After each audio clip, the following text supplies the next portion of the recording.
A União das Casas Espíritas da Zona Norte apresenta O Espiritismo está no ar. Um programa que anuncia, esclarece e consola.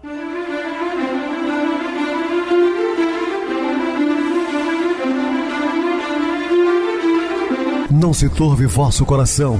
Credes em Deus, credes também em mim. Na casa de meu pai há muitas moradas. Se assim não fora, eu vou-los teria dito, pois vou preparar-vos lugar. O Espiritismo está no ar. Sintonize esta frequência. Pare, pense na vida, faça perguntas. Olá, meus queridos e amados irmãos ouvintes da Rádio Clube FM, também do programa Espiritismo está no ar, uma onda de amor e luz em seu rádio.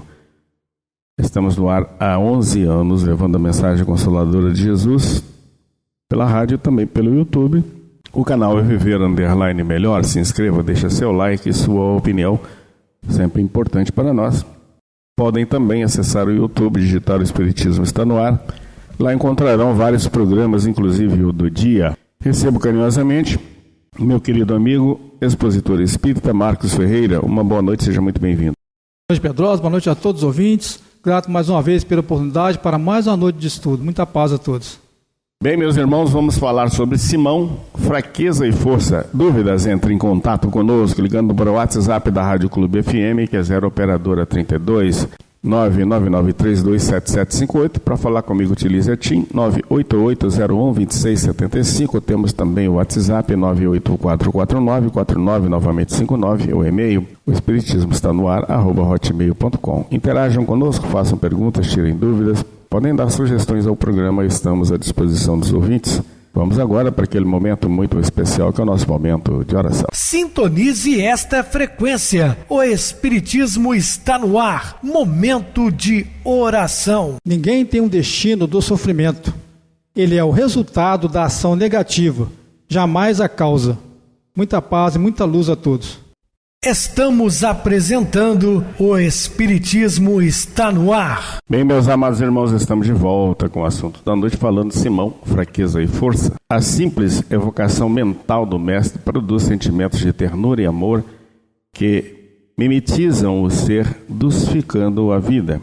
Causa espécie recordar que a sua convivência plenificasse de imediato os que cercavam, fazendo-os convencidos para logo depois os mesmos tombarem nos tormentosos conflitos das dúvidas, felizes, dando lugar a inquietações afligentes e devotados, ao mesmo tempo receosos. Isso aconteceu em muitos casos, né? Enquanto eles estavam ali na presença de Jesus, falando, eles aceitavam, entendiam perfeitamente, mas quando colocavam em prática, com os problemas, principalmente das perseguições, ficavam ali receosos. A infância espiritual do homem atém-no ainda hoje aos condicionamentos primeiros do instinto, em detrimento das oscilações espirituais que o impelem na direção dos altos cismos.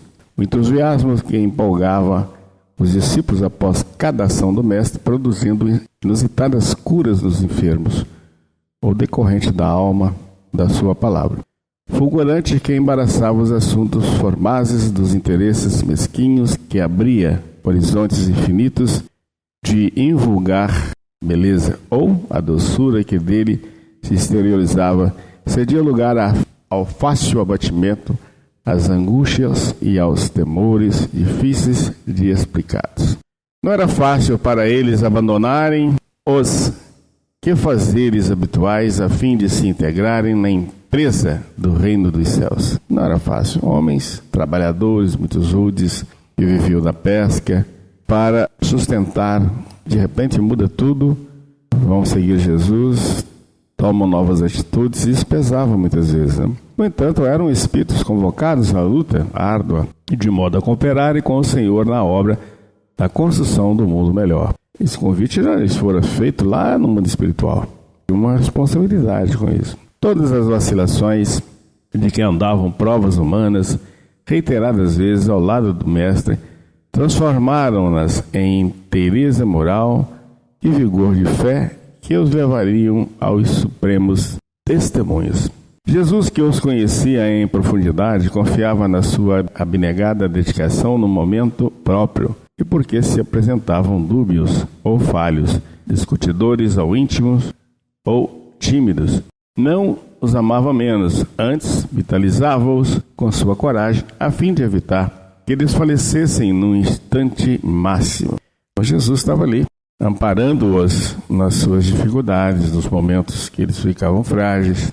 O importante não era vencer todas as pequenas batalhas, mas aquela decisiva que definiria os rumos do Evangelho. Fazia-se imperioso que não passassem imunes nem intactos, porém que carregassem as feridas e as marcas dos sofrimentos adquiridos no afã das lutas.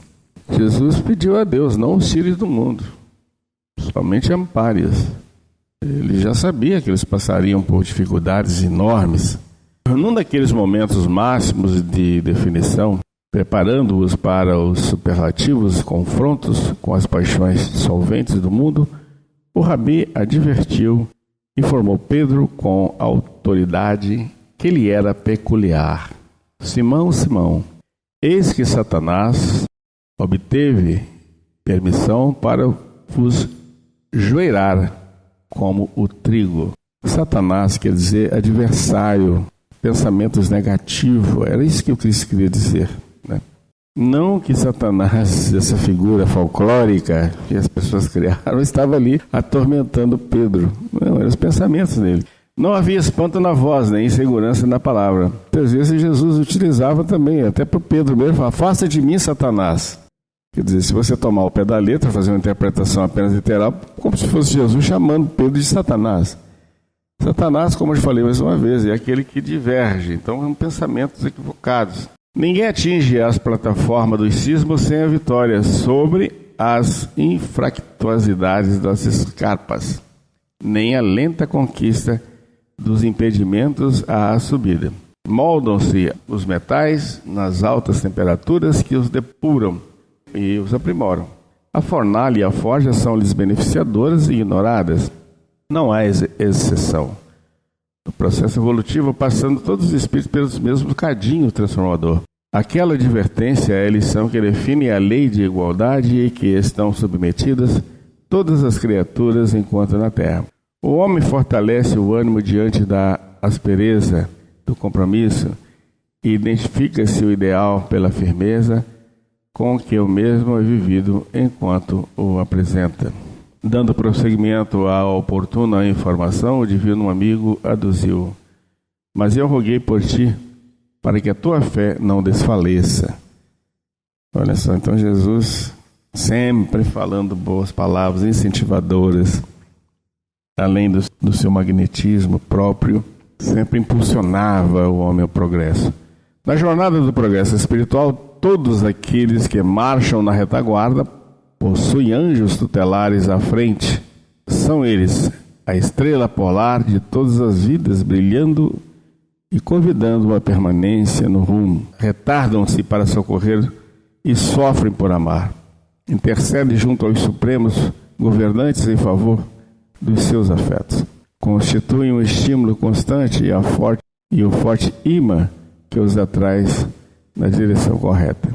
Por que identifica a natureza humana fraca do apóstolo querido? Jesus permitiu que ele fosse visitado pela tentação, lecionando humildade e submissão a todos os estudiosos da Boa Nova. No fundo, porém, intercedeu junto ao Pai, de modo que a dor, a visitar o coração do amigo, não lhe queimasse o combustível das forças, permitindo-lhe perecer a fé. Permaneceria o Senhor vigilante, apoiando o discípulo, por enquanto sem a plena visão da realidade da vida espiritual. Também destinavam-lhe possibilidades específicas nas horas futuras de grande importância, para que ele balizasse as fronteiras das almas na larga convivência que lhe seria permitida com os homens. Como ele disse para o próprio Pedro: Pedro, tu me amas? Amo, Senhor. Pedro, tu me amas? Amo. Ele fala 3 vezes: Pedro, tu me amas? Amo, Senhor. Então apacenta minhas ovelhas. E realmente, Pedro foi um grande exemplo de divulgação da Boa Nova. embora tenha negado o Cristo, mas ele se arrepende tanto e se transforma a partir daquele momento num dos maiores discípulos de Jesus de todos os tempos.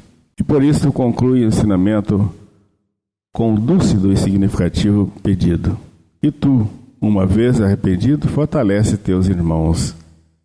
Como Jesus já sabia que ele ia se arrepender, né, do fato que ainda iria acontecer, da sua negativa, da negação, e ele tinha a incumbência, por ser o mais velho, de amparar os seus irmãos. A trágica lição deveria converter-se numa sinfonia, emoldurando de esperanças e beleza todas as vidas. Somente aqueles que palmilham as estradas do sofrimento possuem resistência para a dor e autoridade para o ensino da verdade. Quem percorre uma estrada pode melhor falar dela, porque a conhece, sabendo onde o caminho é impérvio e quais os perigos a defrontar. Sim, nós temos experiências porque já passamos por certas dificuldades e podemos, sim, auxiliar aqueles que estão passando ou vão passar. Você tem experiência própria, pode aconselhar com conhecimento de causa. Com o espinho do arrependimento cravado na mente, a doer no coração, o discípulo se deixaria agora joeirar pelo sacrifício e se tornaria uma bandeira desfraldada, simbolizando a coragem que deveria infundir nos irmãos que lastreariam os solos das outras vidas com o martírio de si mesmos. Sem as suas doações plenas, o futuro olvidado o holocausto do justo. Simão protestou, porém em fidelidade ao Senhor. Apesar disso, titubeou e caiu, mas 3 vezes. Todavia, teve a coragem de levantar-se sob os açoites vigorosos do arrependimento, diariamente trucidado pela lembrança amarga da ingratidão para com o amigo. Joeirando-se, entretanto, na fé augusta e no sacrifício, sustentou os irmãos com todas as forças da alma, evitando dissensões com a sua humildade e autoridade, infundindo ânimo até o momento em que, integrado ao Espírito do Cristo, deixou-se arrastar à rude crucificação, da qual se ergueu em asas de luz, que se fez da fraqueza momentânea e da resistência ferraz diante de toda e qualquer tentação. Ele não mais voltaria à Galiléia a partir daquele momento. Os sítios queridos, onde medravam a ternura e a simplicidade, não volveriam a escutar-lhe a voz. Ficavam para trás as cariciosas convivências, os caminhos enflorescidos pela bondade espontânea, pela meiguice da gente simples e humildes, afáveis e dóceis, marcadas pelas experiências primeiras da canção da Boa Nova. Era um Tiche do ano 29. O pó levantava pelos caminhos e a luz ardia nos olhos. Começaria agora, até o acume das dores, o período pela árida Judéia. Poderia um profeta desincumbir-se do ministério sem viver e sofrer na Judéia? Iniciavam-se agora e alongavam-se as rudes provas e os aturdimentos gerais, as controvérsias e as paixões fulminantes, as ciladas armadas pela insensatez e os olhos vigilantes da inveja estavam abertos, seguindo-lhes os passos, a sua atividade, provocando. Em janeiro, passadas as festas, quando Jerusalém acabara de receber magotes de viajantes de toda parte, o seu verbo já se levantara e se fizera ouvir. Os discípulos, fascinados, sentiam-se aturdidos face à coragem dele. O verbo desataviado e as atitudes desembaraçadas se espraiavam conclamando o reino de Deus. Jesus desvelara-se por fim. Chegava a hora. Nenhum silêncio era possível a partir de então. Testemunhos e dores não o atemorizavam. Indispensável inaugurar o período de libertação das consciências. Eu sou o bom pastor, a voz soava meiga e poderosa. Ao dizê-lo diante da multidão que o cercava, houve um estremecimento, seguido de sussurros, enquanto a ira farisaica espumava e escorre na boca aberta dos adversários. Há um infinito de amor naquelas palavras e nos gestos nobres que o ampliam e pelos longes dos espaços. A nebulosa de dúvidas se aclara e as incertezas se fazem convicção. Todo aquele que não entra pela porta do aprisco das ovelhas é um ladrão e um salteador. Prossegue no seu canto de dedicação. Quem vai pela porta é o pastor. Quem ama as ovelhas, o salteador tenta seduzi-las, levá-las. As ovelhas, no entanto, conhecem a voz do seu pastor e o seguem confiantes. O pastor faz-se seguido porque defende as ovelhas, por isso elas o amam. Ele logo chega, caminha à frente delas e as chama pelos nomes. O ladrão age diferentemente. Os murmúrios aumentam e o mal-estar se manifesta nos mais afoitos, nos atrevidos que brandam. Tem demônio, fala pela sua boca a blasfêmia, o espírito das trevas. Outros retrucam negativamente. Diz a verdade. Altercam-se os constantes contendores, os inúteis e esvaziados de ideias. E os que falam e não agem, os que agridem em nome da fé, mas não vivem para a fé. Ele não se altera, não modifica o tom de voz, a canção de esperança e de apoio. O dia arde, o grupo aumenta, o silêncio concede-lhe espaço no campo da audição geral. O bom pastor dá a sua vida pelas ovelhas, e se alguma se extravia, vai ao seu encontro, onde quer que esteja, sem importar-se com qualquer perigo. Porque o amor vence os obstáculos, supera os impedimentos, e é melhor dar a vida pela ovelha desmalhada do que perdê-la. O pastor dá-lhes pastagens, guarda-as.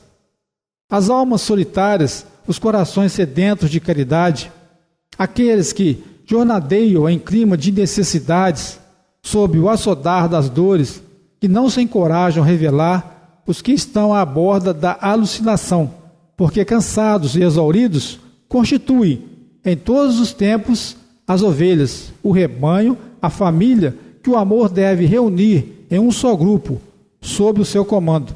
Naquele momento, há um adissonante apelo no silêncio que se faz natural. Ele prossegue. O mercenário cuida das ovelhas, mas não as defende. Quando o perigo se avizinha, poupa-se a aborrecimentos e dores, fugindo, receando perder a vida, porque o rebanho não é seu.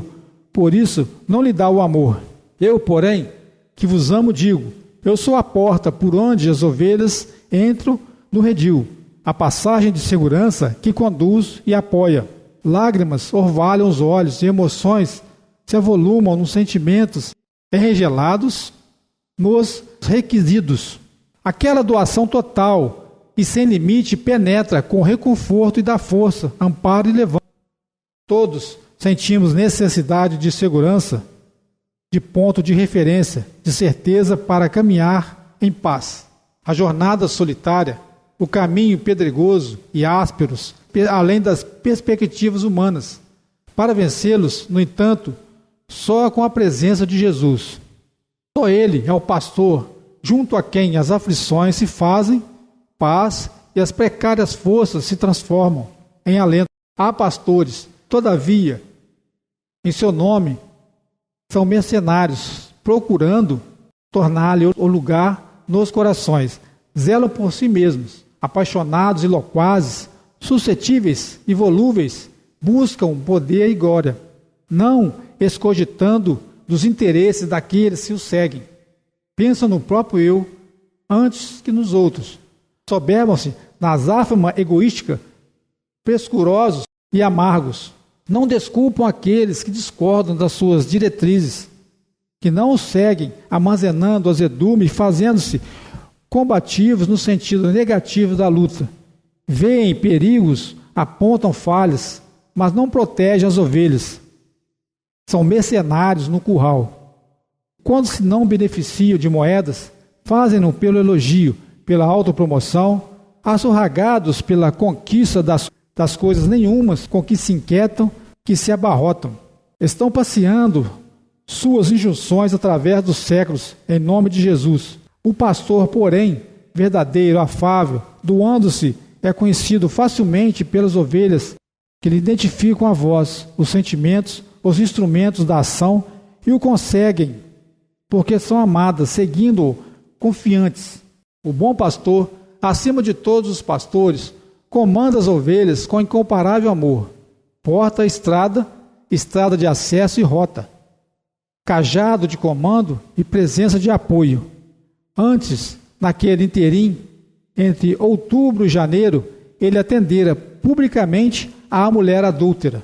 Contou com a inesquecível música e sinfonia do amor expressa na parábola do bom samaritano, para depois de surpreender e escandalizar a hipocrisia e o puritanismo, apresentar-se na sublime condição de bom pastor de porta. Não mais a Galiléia o escutaria, senão ao retorno do túmulo, para rápido convívio com os amigos no aprazível mar de Genezaré, antes de encerrar em definitivo o ministério. Jesus, pastor e porta. Quando a noite se adornou de estrelas e os ventos brandos contornavam o poema da tranquilidade, na moldura da natureza em festa, Simão Pedro utilizou-se do bucolismo ambiente para interrogar emocionado o mestre querido. Naquele dia, a canção das bem-aventuranças fora entoada por primeira vez aos ouvidos da humanidade para nunca mais silenciar sua voz.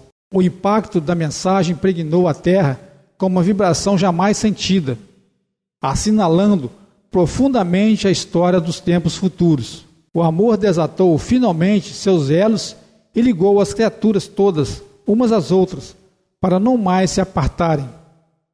O lobo passava a conviver com o cordeiro e os chacais já não se disputariam presas. Era um instante novo, que se fazia eterno, além dos tempos, vencendo os espaços. A melodia articulada em palavras vibrantes, ora doces, ora fortes, ficaria dividindo os tempos em que todo o poder da força cedia lugar à força do amor, gerando os fundamentos do homem espiritual.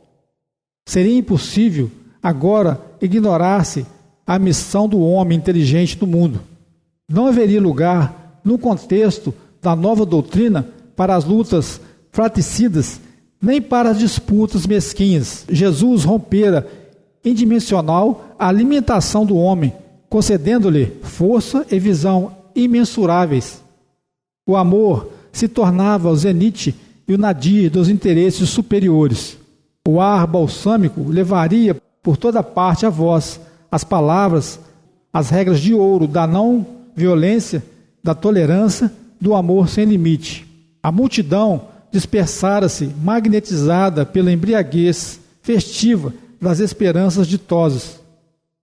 Todavia, entre momento de canção dos lábios de Jesus e da ação dos homens, no mundo dobrar-se-iam os ervos de dor, de reajustamento nas engrenagens da vida, de recuperação pessoal, até que se tornassem realidade os sublimes ensinos no coração das criaturas.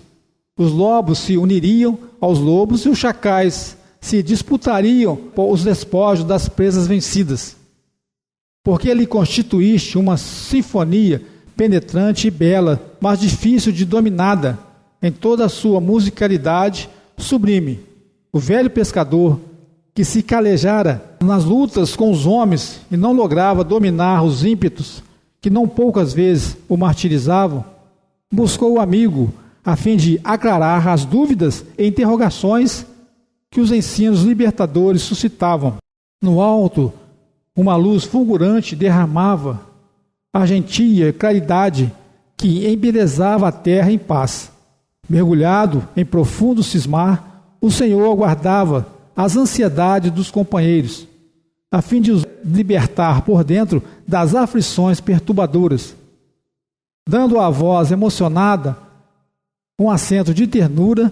O dedicado e fiel servidor inquiriu: Senhor, a mensagem que ouvimos penetra-me a alma como um punhal de luz que fere a noite do meu ser com claridade nova, sangrando-me os sentimentos atormentados. Enquanto a escutava, experimentei a morte e sofri a vida. Mergulhei nas trevas do medo e surgi na meridiana bênção da esperança. Sufoquei-me em angústias e abri-me em confiança. Dor e paz se alternavam no país do meu coração. Sacudindo-me em tormentas e calmarias, dando-se mais ênfase em face do silêncio e da atenção do Mestre, prosseguiu: a verdade é que eu sou o passado e futuro, neste, hoje que nunca morrerá. Muito bem, Marcos, bem explicado. Vamos agora para o intervalo musical, a seguir a nossa oração final. O impulso e o autocontrole.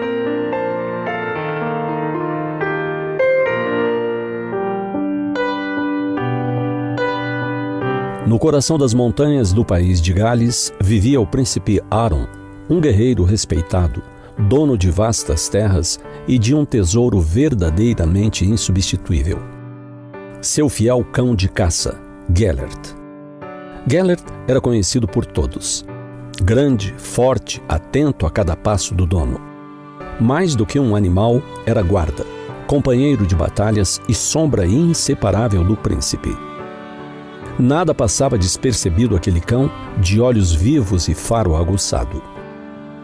Certa manhã, Aron partiu para a caça, deixando no castelo aquilo que tinha de mais precioso: seu filho pequeno. Ao lado do berço, como sentinela silenciosa, ficou Gellert, encarregado de proteger a criança. Horas mais tarde, quando o príncipe voltou, uma estranha quietude pairava no ar.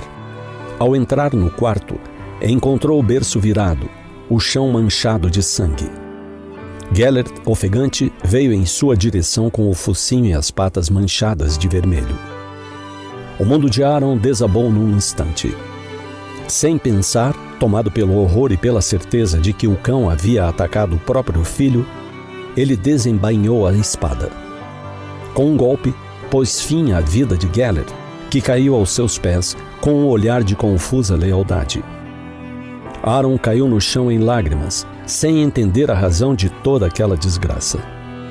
Foi então que um som cortou o silêncio: o choro fraco de um bebê. Atrás do berço tombado, o príncipe encontrou o filho vivo, ileso, apenas assustado. Ao lado da criança, estendido no chão, jazia o corpo de um grande lobo, morto a dentadas. A verdade o atingiu como uma lâmina. Gellert não era um monstro, mas o herói.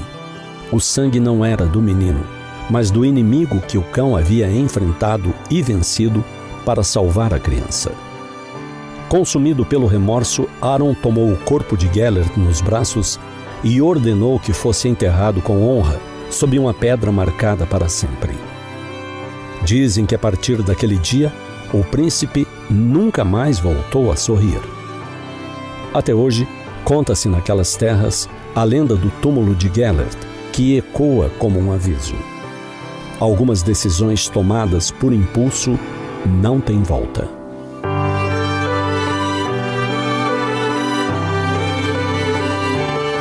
Quantas vezes agimos por impulso e nos arrependemos segundos depois?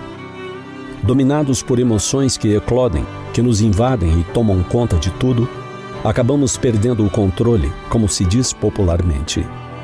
Eu me descontrolei, não sei o que houve. É assim que falamos sobre o que não deveríamos ter falado ou feito e que nos trará consequências difíceis no futuro próximo ou distante. Foi mais forte que eu, dizemos. É por isso que estamos nos educando diariamente. É por isso que o Mestre Jesus nos deixou exemplos tão claros.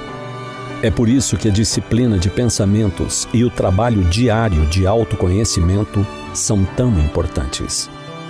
Para que quando cheguem momentos desconcertantes, e eles chegarão, cada um de nós seja capaz de dominar as emoções, de pensar, de analisar as consequências desse ou daquele ato, e tomemos a melhor decisão. Esperemos um pouco antes de agir. Esperemos um pouco antes de falar. Autocontrole se treina, se educa diariamente. É uma faculdade magnífica quando conquistada.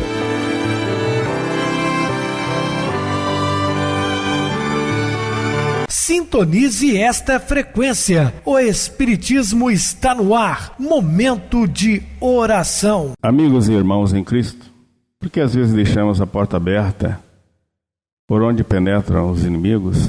Devemos fechar com a chave das coisas terrenas que cuidadosamente guardas e deixa as escâncaras, as entradas do mais precioso do teu ser, que és tu mesmo. Muitas vezes deixamos de vigiar a nossa casa mental. É por onde nós sofremos as influenciações benéficas e também maléficas. Portanto, cuidemos, meus queridos irmãos, do nosso íntimo, fazendo uma autoanálise, uma grande reflexão, uma introspecção e buscando através do Cristo os novos valores morais. E que sua paz, Senhor, permaneça conosco hoje e sempre. Meu querido irmão Marcos, suas despedidas. Boa noite, Pedrosa, boa noite a todos os ouvintes e que possamos, meus irmãos, viver os ensinamentos que tivemos hoje. Muita paz a todos. Boa noite para você, Marcos. Muito obrigado pelo apoio aqui no programa. Boa noite também a todos os amados irmãos ouvintes do YouTube, internautas do Brasil e do exterior. Nossos irmãos da Zona Norte de Juiz de Fora que nos acompanham com a rádio local 87,9, Rádio Clube FM. Continuem ligados ouvindo a nossa próxima atração, o programa Batidão com o DJ Tico, a seguir na voz de Ailton Moreno, Encontro Central. Boa noite a todos e até amanhã, se Deus quiser.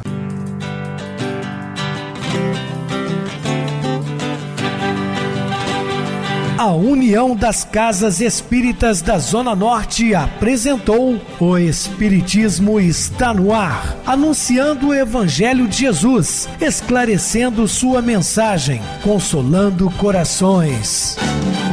Olhe pro céu e descubra imagens de luz. Sinta em Jesus o amor todo que Deus te deu. Pense no bem, no melhor em que pode fazer. Seja o que for, também vai receber. De coração, ajude-me, irmão, a caridade é o caminho do amor. Faça ainda que possa sofrer, pois bênçãos de Deus há de ter. Ame, perdoe e viva melhor a natureza, o céu e o mar. Veja o encanto que a vida nos dá, a chance eterna que temos para amar.